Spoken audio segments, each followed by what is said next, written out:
Emma and Gio make a horrifying discovery. Elizabeth is unsettled. Lulu opens up to Olivia. Britt panics. Michael makes an unexpected move. Brooklyn wants answers. Nathan arrives at Dante's office. He shares he's the new acting commissioner since Anna's out of town. Mac couldn't do it because he's going back and forth to Massachusetts to see Maxie.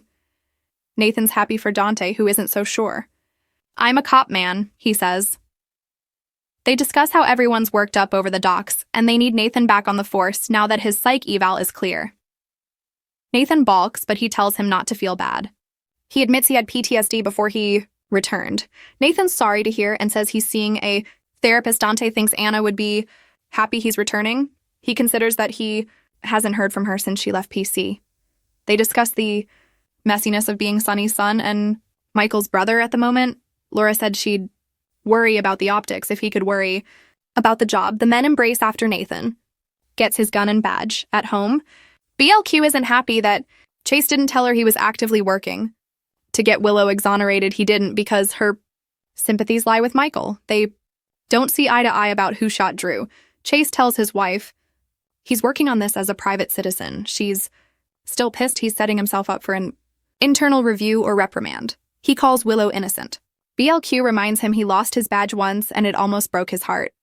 He's jeopardizing it again for Willow. They go back and forth in a circle until Chase asks if she's worried. He'll prove Michael did it. She doesn't want to think it's true or that he'd frame Willow, but admits she just doesn't know. Chase says if he doesn't see this through, he worries Willow will go down for something she didn't do. She doesn't like what her husband is doing but finds him a good man. They hug. Jacinda and Michael dine together to get to know each other better. She admits she thinks she'd be a great world traveler.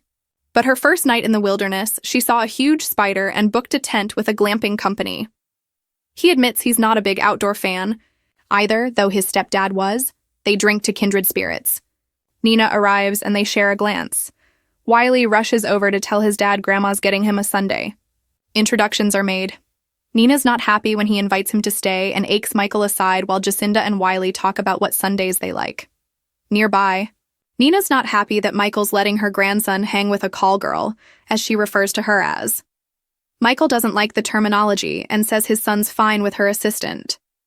Nina barks about a family court judge not liking this. Michael doesn't like her shaming Jacinda, especially since she's done some crazy things in her own past. He tells her Willow will be locked up for good, before they see the judge anyway. He threatens to kick her out of the Metro Court and her office while he lets Jacinda work there alone. As her boss, Michael says, "Actually, let's not get into that just yet." He goes to Jacinda and the kid and tells them. Nina wants to take a photo of them. She does so, but isn't happy. She goes and Wiley hears about Jacinda's camping trip in the outback. He wants to go to Australia. Willow walks in and overhears the exchange. At GH, Liz is happy Lucas is moving in with Marco. When she learns it's Windermere, her smile falters. She drags him away from the hub and they talk about him living with Sidwell. Lucas calls it a literal castle. They won't even see him. Liz worries he's sabotaging the relationship. She can't convince him not to move in. He calls the place and views incredible. Liz is happy for him. Meanwhile, Charlotte, Danny, and Rocco head to the elevator and discuss obtaining Britt's key fob. They arrive on another floor and go over the plan with some misgivings. Olivia and Lulu talk about how quiet it is. Around the Quartermain house, Tracy's at a spa. Lulu's surprised since her boxes got lost in transit. It's a mess that Ned's supposed to handle. Olivia admits she heard Rocco and Danny talking about Britt, that the kids clammed up when they saw her coming. Lulu's concerned and calls it a struggle between her and Rocco. Olivia thinks she can trust her kid, but Lulu's not so sure. She blames herself. Olivia supports Lulu as a mother and asks if she can forgive Britt. Lulu can't do it. She stole her embryo and tried to raise Rocco as her own. Olivia gets it. She wouldn't trust the woman either. Rocco's fascinated with her. She's a horror show, says Olivia, knowing he'll figure it out soon. Britt will show herself to Rocco soon enough. At Bobby's, Emma and Gio confirm getting the handoff of the key fob from the bridge. They go outside only to find Ned on the ground, gasping for air. Ned passes out. Emma rushes in to get Britt and hops on a 911 call while Ned stops breathing. Gio is about to start compressions on his grandpa when Britt rushes out. She begins compressions. Britt brings Ned into GH with the EMS, and Liz shuts the door in her face since she's not a practicing doctor. She can't come. The kids find Gio and Emma and discuss their plan to go south. Britt appears and tells the group Ned's heart rhythm was restored. But he's not out of the woods.